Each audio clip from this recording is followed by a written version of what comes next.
Hey guys, I don't know if you can see me here. I know this is a slightly different format here than this new Facebook is a little different. So I'm trying to get this set up. So we'll give a few minutes for people to come on.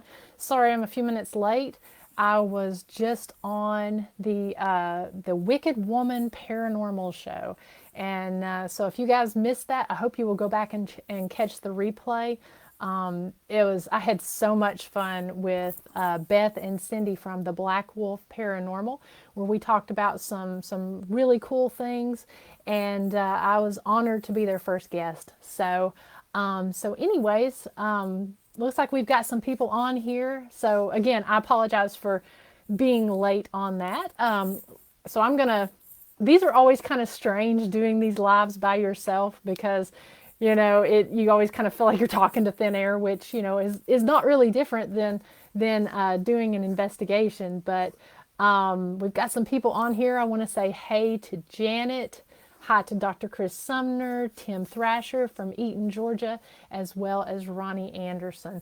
Looks like we've got a few more people on as well. And unless I'm your friend on here, I can't see unless you speak to me. So Catherine Smith from Cleveland, Tennessee. Hey. Season 3, I feel very fortunate and blessed to have been able to put a season 3 out there. 2020 has been an absolute thrill and wonderful year for everybody. And so being able to put a season out there, I'm really excited about that. Hey, Mr. Jim Owens, glad to see you on here as well. So if you guys have any questions about the episode, this one that we covered for episode 1 was really special to me for several reasons. One, because this location is relatively new on the paranormal scene. I know I've talked to several different investigators who have investigated this location, and the activity is really just off the chain. It is an operational hotel, and it is open. Traditionally, I believe it is open from, I think, March or April through the end of November. And because it's in the mountains and because they've got it, because they've kept it historically accurate, it gets a little bit cold to stay at in the weekends. So, or I mean, in the wintertime. So, so I know that they've kept that kind of, that kind of schedule. This year, things were a little different with the pandemic. They didn't open until later in the year. And I investigated that during the month of May. So it was still a little cool, but very beautiful. If you're a biker, I know a lot of you have probably ridden motorcycles in that area. And, this hotel is just nestled right there in the middle of Balsam, in the middle of the mountains. We've got Jake Fife on here, Jeffrey Ortiz. Can't wait for next weekend. I am definitely looking forward to that as well. Got some events coming up that we'll be talking about on here. Jamie Allen, Anthony Young, hey to Scott County, Tennessee, my hometown. Kevin Robbins, Hannah Sexton. Again, thank you guys for tuning in. So as I was saying, this location was very special for that reason. One of the things that I love to do with my episode is that, I like to bring awareness to these different locations. And, the hotel, just letting people know, you can go and you can stay in this hotel while when they're open for the season. They've got 50 rooms. So you can go and stay while they're on season, but you can actually rent out the entire hotel when they're closed. Janet, her question is, she says, I might have missed it, but when you investigated the hotel, did you have the whole hotel to yourself? No one else was staying there. Absolutely. what was interesting, so again, it had been closed for quarantine, and actually had the whole hotel to myself. I was there for the full weekend. The first night I actually investigated. It was just myself and my camera person. Dr. Christy Sumner stepped in and followed me around with the camera. She was my silent partner on that one. And then the second night, which Soul Sisters is going to be releasing their video here probably by the end of the month.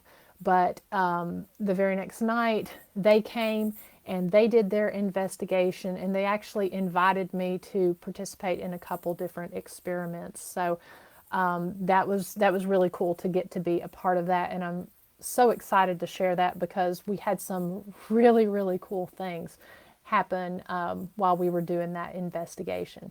But we actually had the whole hotel to ourselves, which was pretty intimidating and pretty scary.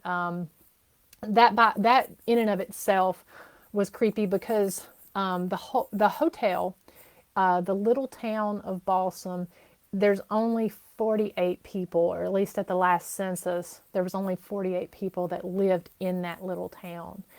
And so there's not a lot around. Most of the buildings that are there, as far as restaurants, old stores, that sort of thing, they're no longer in business. Some of the scenery that we showed from there, the only building that was really in operation that was nearby was a post office. And there was a house at the base of the hill. So this hotel is up on the top of the mountain. The depot used to sit at the base, and then there was also a community center that was there. And there was an old school as well. The old school used to sit in the location of the community center. So what was really neat and interesting about that is you're pretty much isolated when you're there, other than a few cars that might come up on the mountain to kind of drive around and look at the hotel. It was a very, very quiet night. You don't have the noise contamination that you get at a lot of different locations that are near busy highways.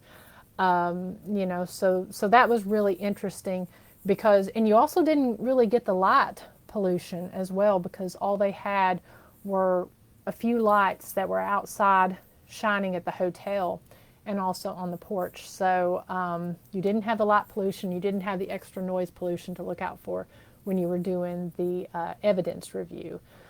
Hannah Sexton says she missed what hotel this was. This is the Grand Old Lady. It used to be the old Balsam Mountain Inn, which was, I believe the name changed in, I need to go back and watch the video. I can't remember if it was 2008 or 2018, but I believe it was 18.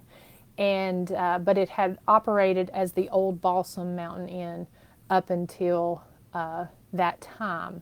That was when it opened. It actually functioned as a private residence at one time, as well as a clinic during the smallpox epidemic. So if you watched the episode, you saw that we actually got the word quarantine on the obelisk, which was pretty cool because the country was just sort of coming out. I mean, we're still kind of coming out of quarantine, but we were coming out of the major quarantine where states were being closed and such. So that was really kind of neat that we got that word on the obelisk. So it operated as the clinic, and then it shut down for quite a few years and basically sat empty. When it was in its heyday, the train track ran just below. There was a series of mountain towns like that with different hotels in the area, and this is the last standing hotel like that in the area. But the trains used to run, and they would stop at these different depots, and they would bring people from the areas, and they would spend their summers there at these hotels, enjoying the cool mountain air, and they would go away for the whole summer. So So it was really neat to be up there, and because they have tried to keep this hotel original, it was just a great atmosphere, and it kind of lended for a pretty creepy atmosphere as well. And I'm reading the questions. I don't know if you all can see these, but this video will also air on YouTube after this. So I know the folks on YouTube won't be able to see the questions, so that's why I'm reading these questions out loud. Amber Boland says, an old hotel at the top of a mountain in a desolate town. Hello, Shining. And it's funny she says that because I often kind of reference that.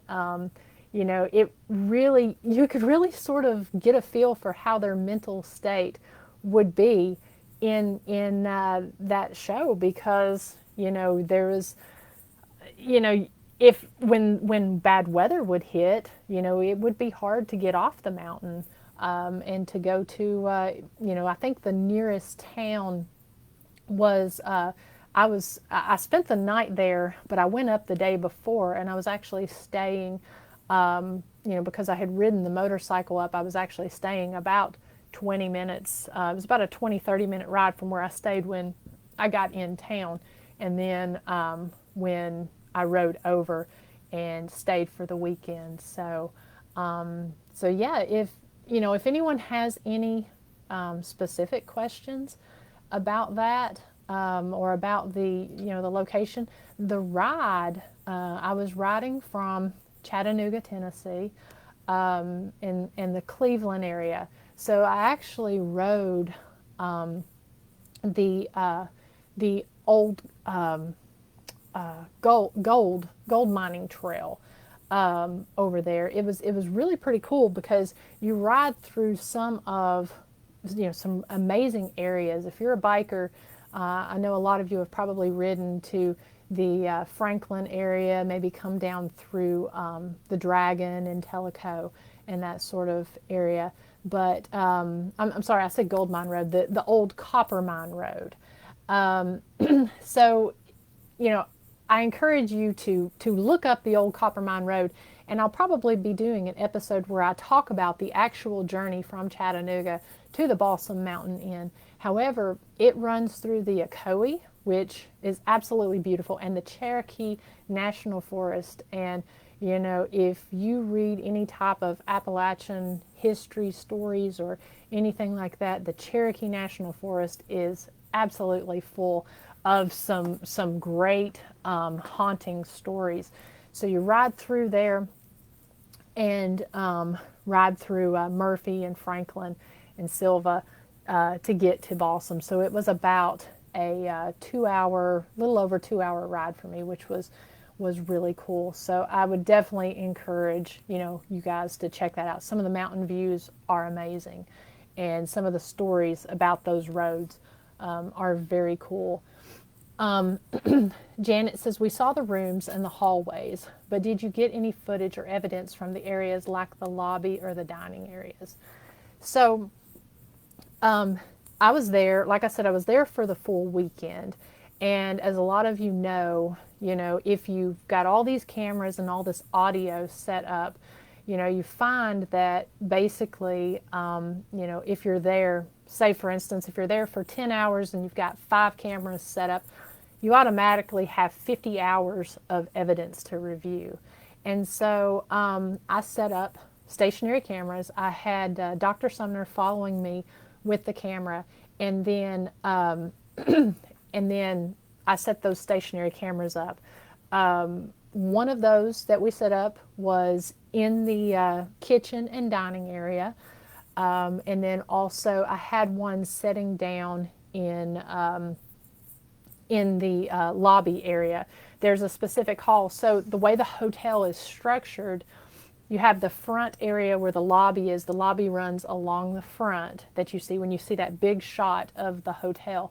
And then it basically creates a square around. And so you've got hallways and staircases, the north and the south side, or the north and the south hallways, where you can go up either way and end up in a circle.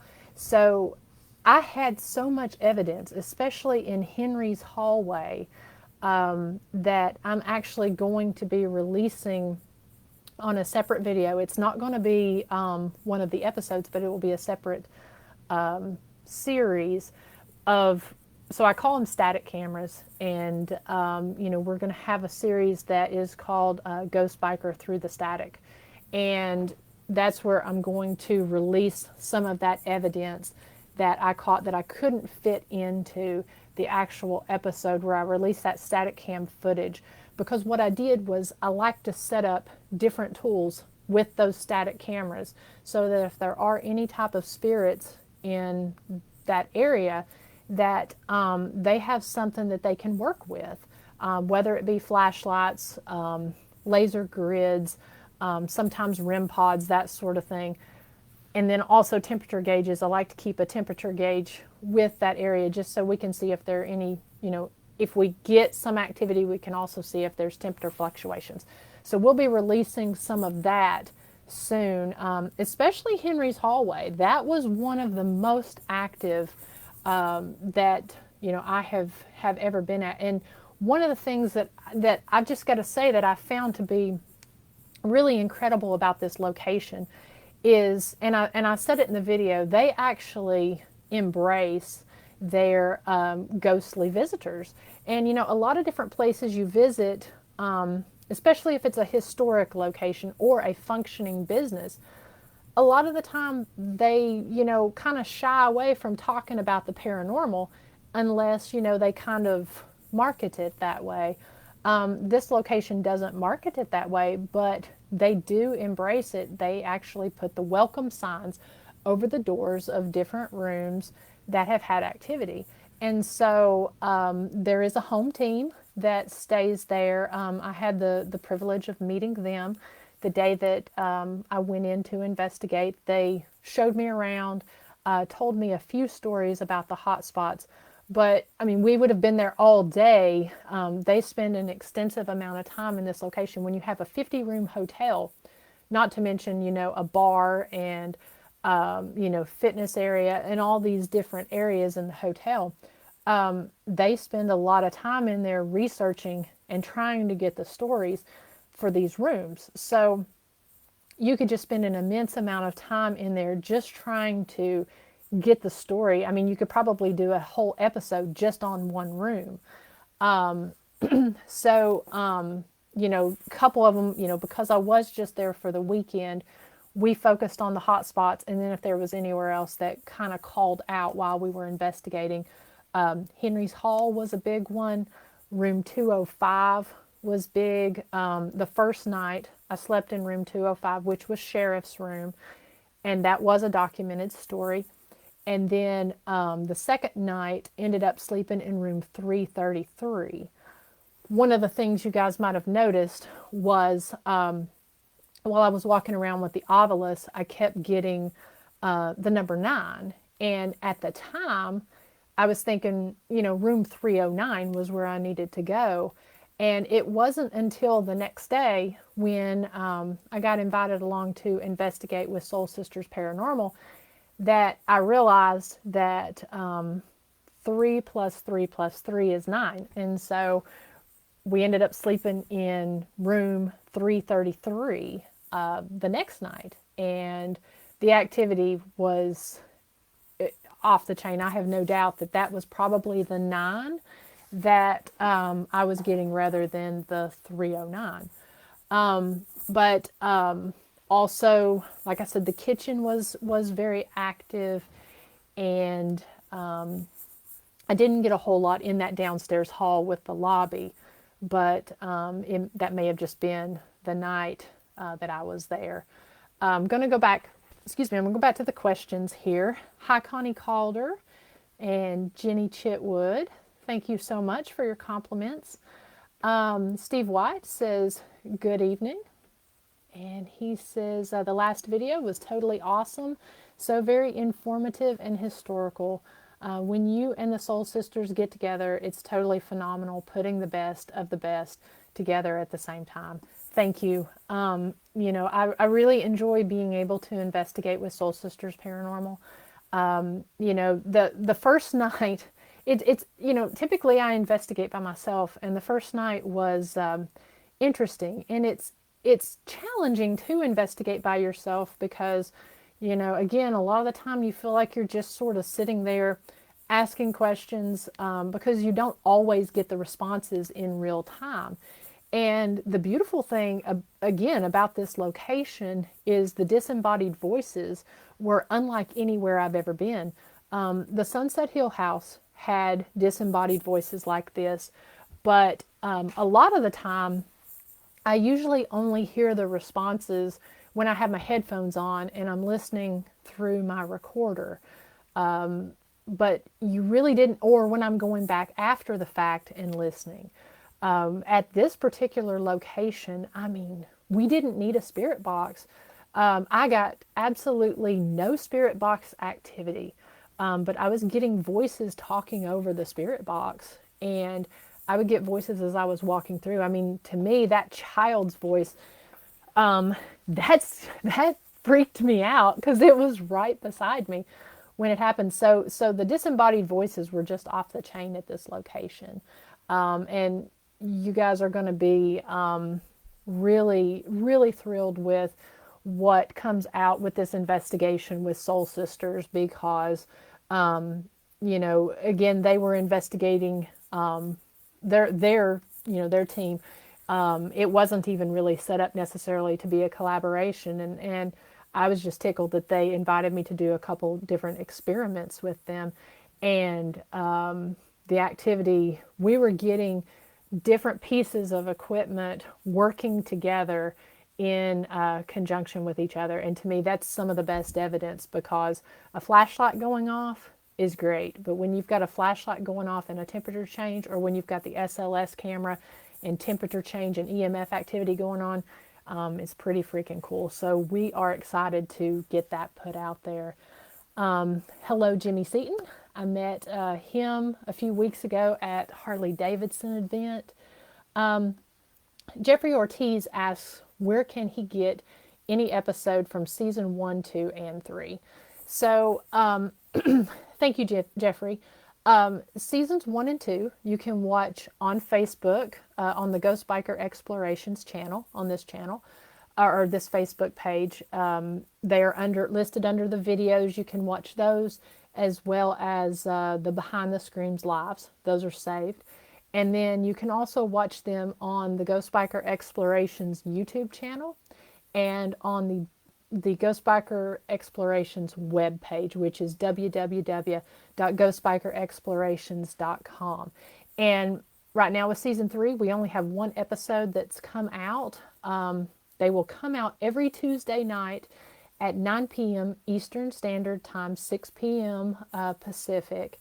And episodes are anywhere from 20 to 45 minutes.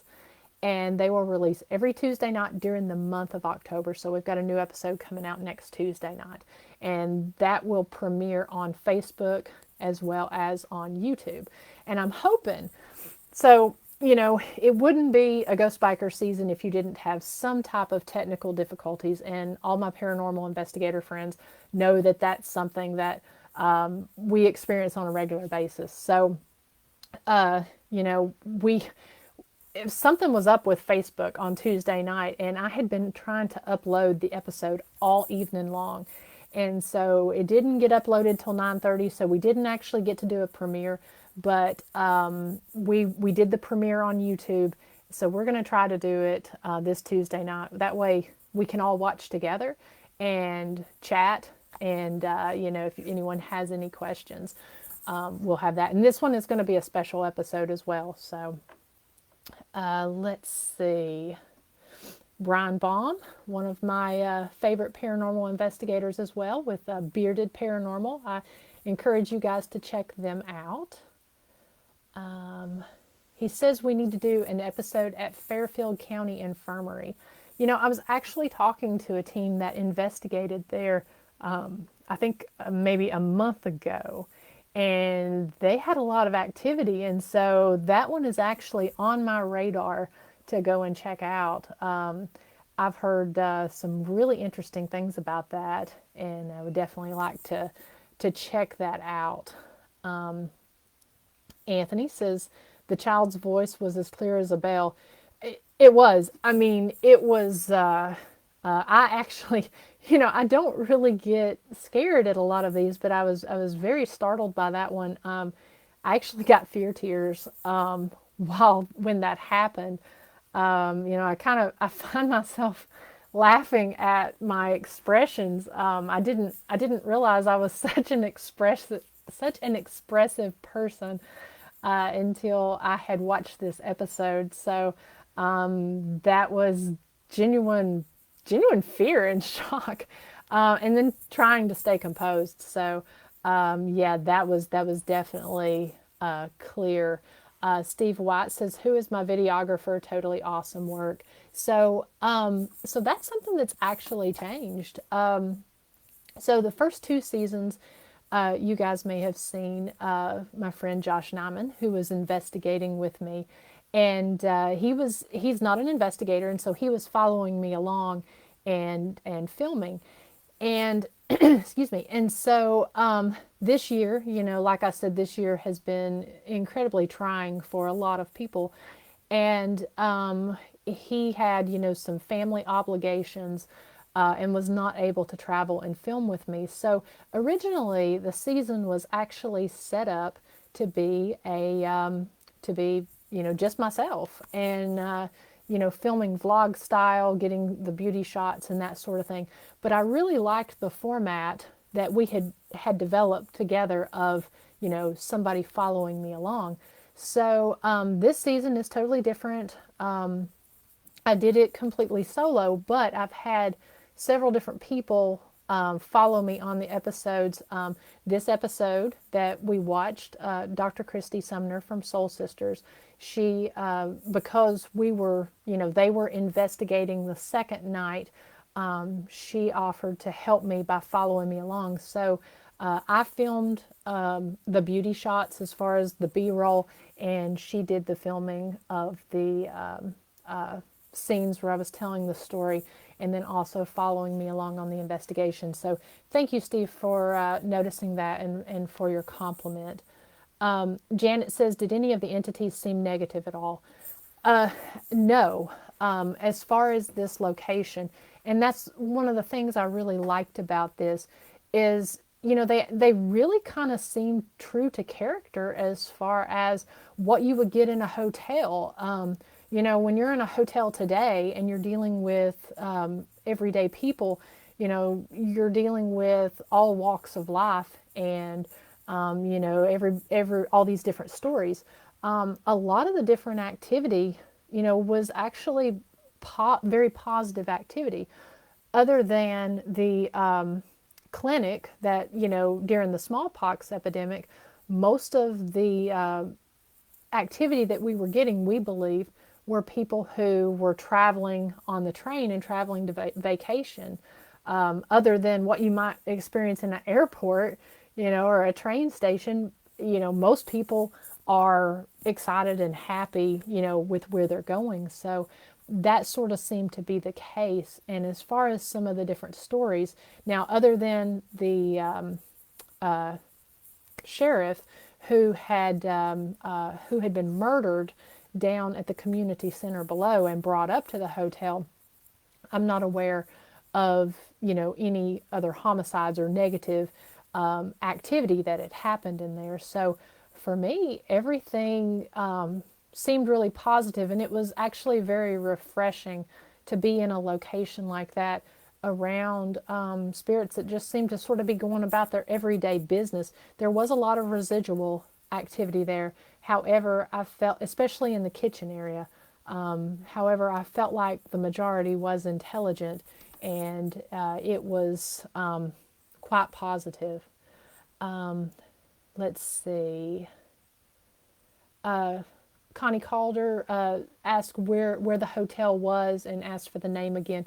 The hotel is in Balsam, North Carolina, which is in western North Carolina, and it's called the Grand Old Lady. You can also look up the Old Balsam Mountain Inn, and you will find information regarding that. It's also near Sylva, North Carolina. Let's see. Janet says, are there any investigating tools that seem to be popular amongst the different groups that you feel can be debunked or are not legit? As far as that goes, I mean, yes, there are, but I sort of feel like, for me, I use a variety of tools. Obviously, my favorite is the dowsing rods, as well as just my audio recorder and my EDI Plus box. I love the EDI Plus box and can't say enough good things about that because it's basically a science box, and it has a geofoam on it that will show vibration, and you have to actually touch it. It has an EMF detector, and so it shows if there's any fluctuations in that, and then it also tells the pressure change and then temperature change. So I like that because it really helps, regardless of what I'm doing, keep a scientific approach. I honestly feel like a spirit will communicate through any means that they want. If they want to communicate through a smoke detector, they will. But as far as different investigating tools that are popular that I really don't like, I'm not a big app person. You can get all kinds of different apps on your phone. And I'll tell you why. It's, and this isn't me going all conspiracy theorist or anything, but our phones listen to us through the microphones. We see it all the time on Facebook, through advertising and direct target marketing and such. And so, while apps can sometimes give instant gratification, I personally do not use them for one reason. Cell phones tend to set off other pieces of equipment. They'll set off K2 meters, they'll set off EMF detectors. So I don't like to throw that into the mix. I will either not have my cell phone on me, or I will put it in airplane mode just to, I usually like to have it just in case, but I will have it on airplane mode because I am investigating by myself or with one other person, and we are in rough areas sometimes, and so it is always good to have, a phone with you. But a lot of places as well don't have cell phone service. But the main reason, other than that, is it depends on how these apps are developed, and two of them in particular. One of them that I do know of, it's based on your GPS system, and so if you're in a cemetery or if you're in a hotel like we were, and it's basing it on your GPS system and pulling words from that, it could very easily start, say you're in a cemetery, you might start getting the words like tombstone or words like room numbers and that sort of thing. And so, I feel like, it's pulling from that GPS. Others will pull from the microphones on your phone. And so if it's listening to what you're talking about, it's going to be more likely to go in and maybe spit out information that may seem paranormal and may seem like it's targeted to your discussion that you're having, but it's more so because of the genius writing of the apps. So for those particular reasons, I don't use apps. Now, I'm not saying that apps are bad or anything like that, but that would probably be something that is popular that I don't use, only because of conversation that I've had with some people who are app developers. Dr. Sumner says Soul Sisters Paranormal will be releasing our video from there by the end of the month, so stay tuned. And again, like I said, I'll be releasing static cam footage as well.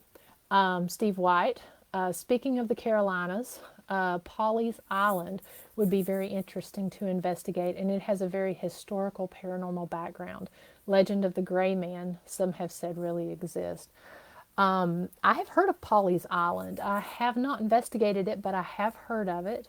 And, the Carolinas are just a great place to investigate for several reasons. For me, the motorcycle riding in that area is second to none. When you transition there, East Tennessee into North Carolina, man, some of those roads, I mean, they're just incredible. And, the stories behind these roads, they're a lot of fun to ride and they're really interesting to research. So I hope to cover more of those. I would like to know more about the legend of the Gray Man. The Brown Mountain Lights, those are also in that area. And, that's a great story. And these are stories that I like to cover with Ghost Biker. You guys have heard me say it, you can't look at a map and not find an area that doesn't have some kind of cool and interesting story to cover. So, yeah, I will definitely have to check some of that out. But I would also definitely recommend, if you're an investigator, check out the Grand Old Lady. Make sure you do it during their off season because they don't do paranormal during their own season. You actually would have to rent out the entire hotel because they would have to close it down, and it is just not feasible to do during the on season, which the on season is late spring to the end of fall. So definitely, if you want to check that place out, I highly recommend it, but do it in the winter when they are closed. But if you're interested in just staying there for a weekend, it is a great stop in Balsam and Silva. So, and very reasonable. One of the stories that was really interesting and had the historical data behind it was that about room 205, and that was Dr. Green. I did find when I was doing my research, I did find some conflicting information. It was saying that so at the base of the mountain is where the depot sat, and so you've got the hotel on the mountain, you have the depot just below, and then you have another smaller hill that the old school sat at. Now the old white school is no longer there, but it is the Balsam Community Center.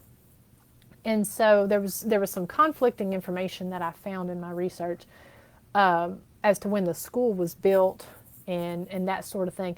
So they say that the doctor, or excuse me, the deputy was supposed to meet up at the hotel later that evening. He never showed up. He was supposed to meet another officer up there. And he had gone down to the school, and they were having a box lunch down at the school. And it was late in the evening, a box lunch picnic, dinner where neighborhood, the community had come out. And and so he ended up, the only witness to the shooting was a 14-year-old boy. And they said it happened so quick he didn't have the opportunity to grab his gun. Well, the school was actually built 2 years after that happened, so it's believed that the shooting actually happened on down the tracks.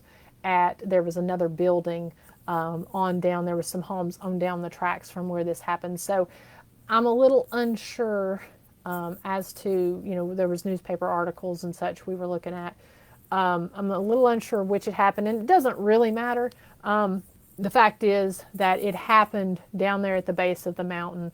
The other officer was looking for the deputy, couldn't reach him, and because he didn't show up on time, and they ended up hearing about the shooting, brought his body up to the hotel, and by all accounts, he was brought to room 205.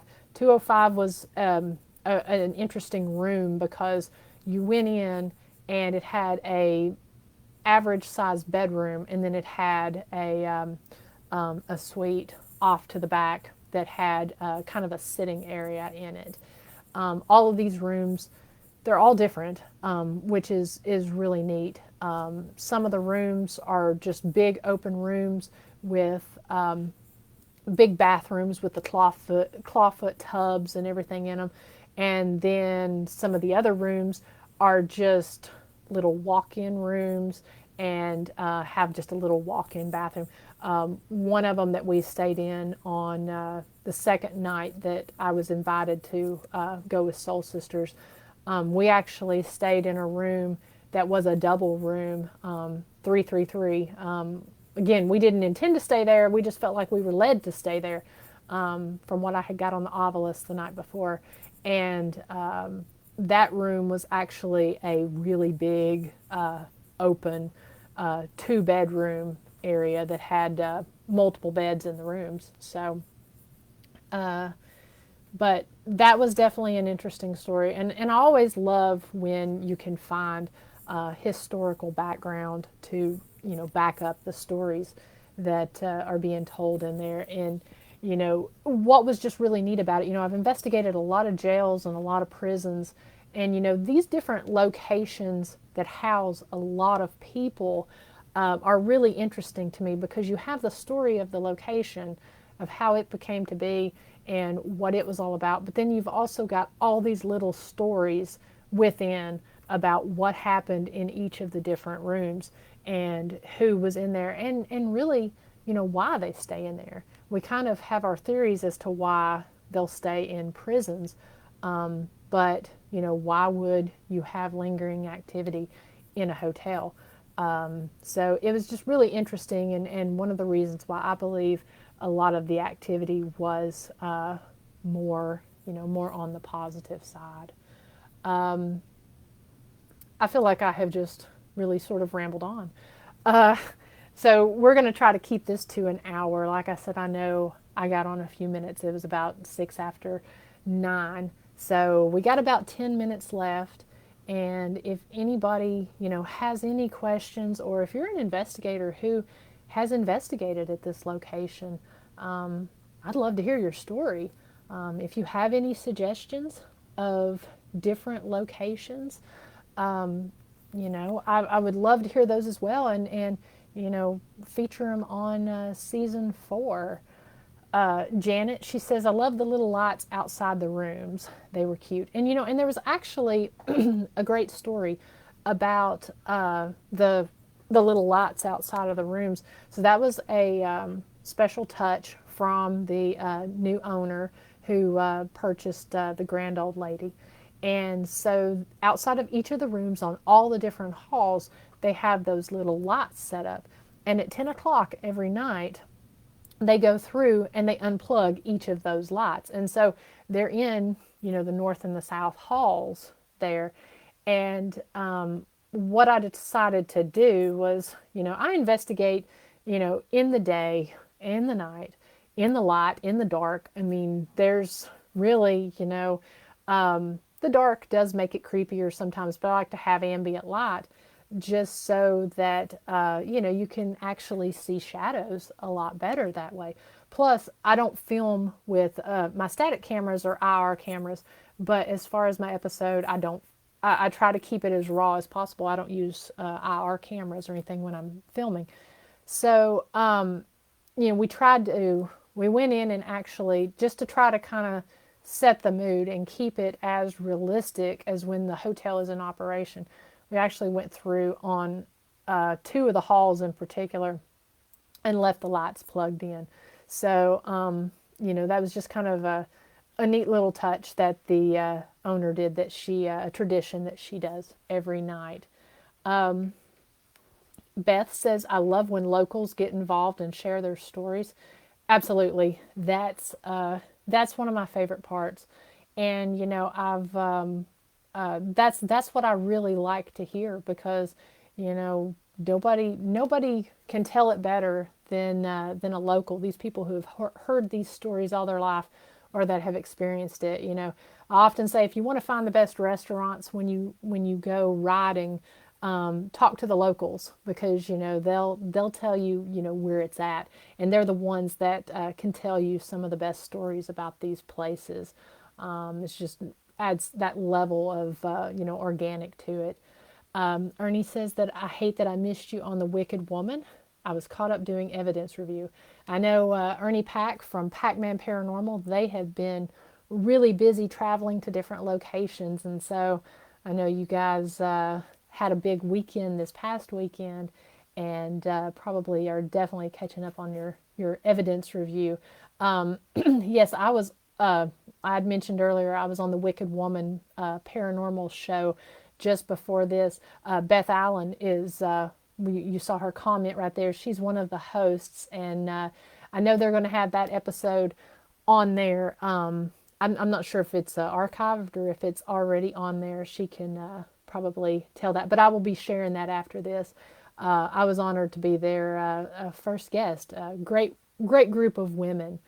And they've got some really exciting and interesting shows coming up in the future. They're going to be on every Thursday night at 8 p.m. Eastern Time.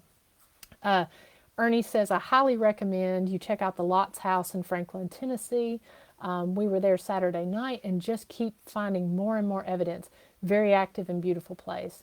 I will definitely look into that. I remember you guys talking about going, and so I was interested. I'm interested to hear what you got. That that was the deal with this hotel.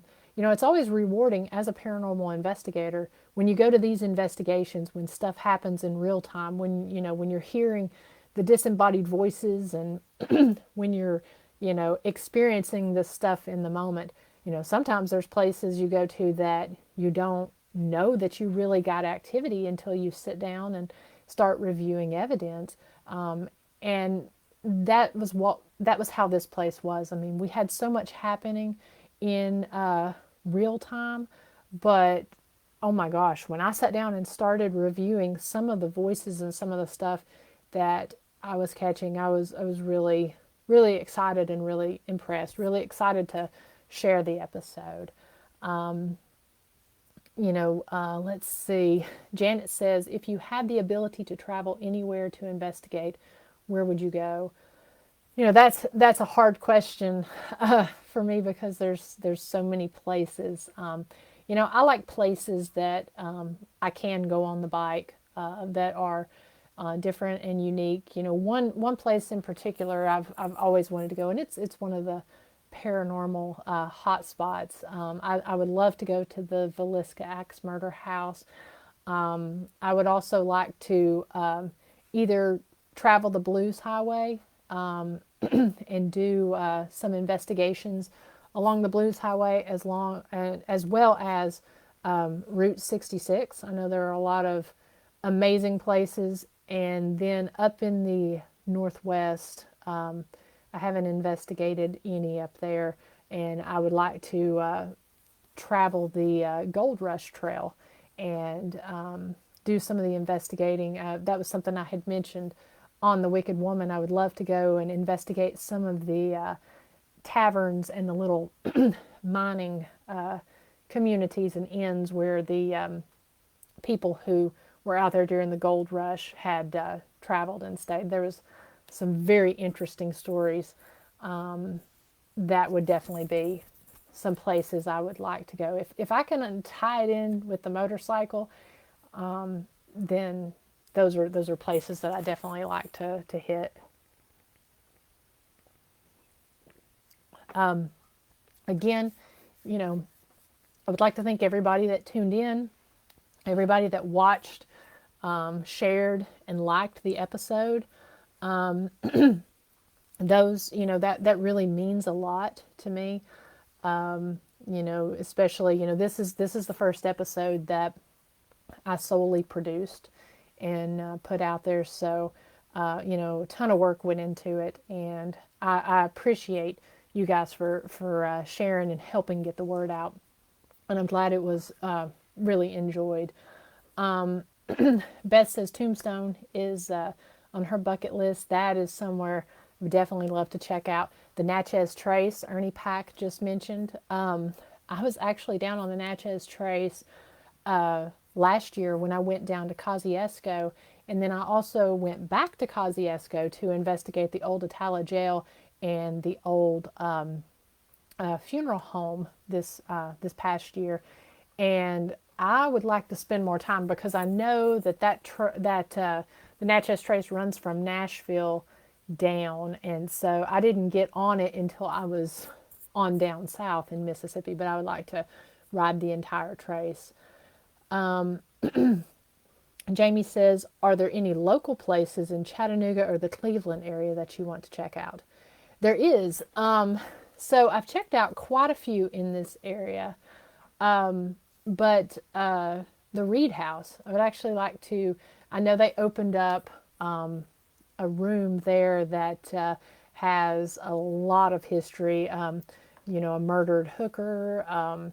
There's a really big history there in the Reed House. I would like to go and investigate there, and also the Hunter Art Museum. I know that it's said to be haunted. I would like to check it out.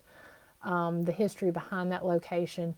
It's not in Chattanooga, but it's just across the border in Chickamauga, the Chickamauga battlefields.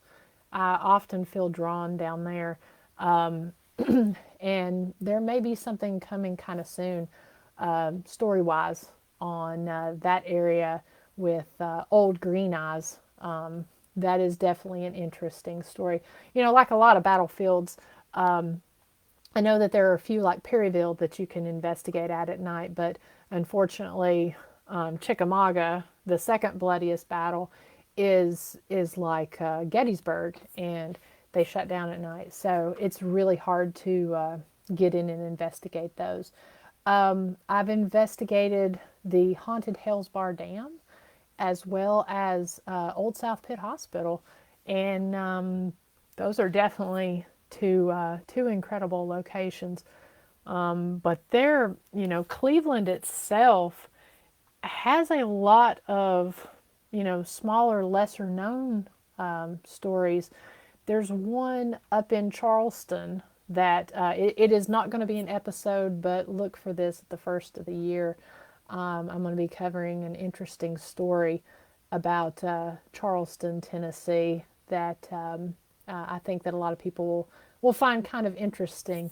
So yeah, there's a lot in the Cleveland, Chattanooga area that are commercial locations, but there are a lot of locations that are lesser known. That if you just know where they are and know the story behind them, there's a lot in this area. Beth Allen says Chickamauga is very active, and Ernie says that there are lots of haunted places along the trace, and that's what we like to do, is find those roads and talk about those areas. The episode that is coming up on Tuesday, I'll give a little sneak peek preview on that. It is actually a roadside location that has a great history. It's a history that I'm very excited to share and talk about.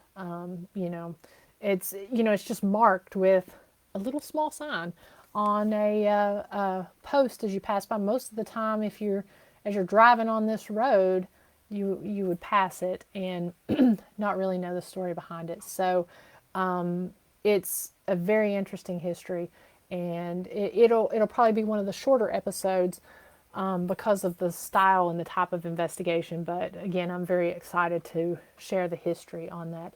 It transitions and is quite different than the large hotel that I just investigated. Again, that episode is coming up this Tuesday night at 9 p.m. Eastern Standard Time, 6 p.m. Pacific. We'll be premiering it on Facebook, YouTube channel, and it'll be up on the website directly after it goes on YouTube. And then we'll meet right back here on Thursday night for another Behind the Screams to talk about that episode. So again, thank you guys for joining me, and I hope that you'll come back on tomorrow night. Check out, I would like to say, check out, Parahouse TV.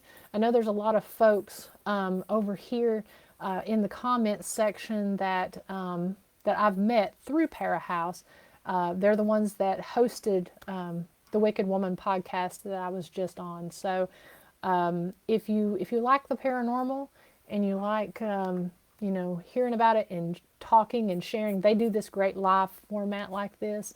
So I hope that you will go check that out and check out some of the different listings on there. I know that there are some great investigators that have some amazing shows that are coming out. So check those out. Soul Sisters Paranormal, I know they're doing a special series during the month of October, which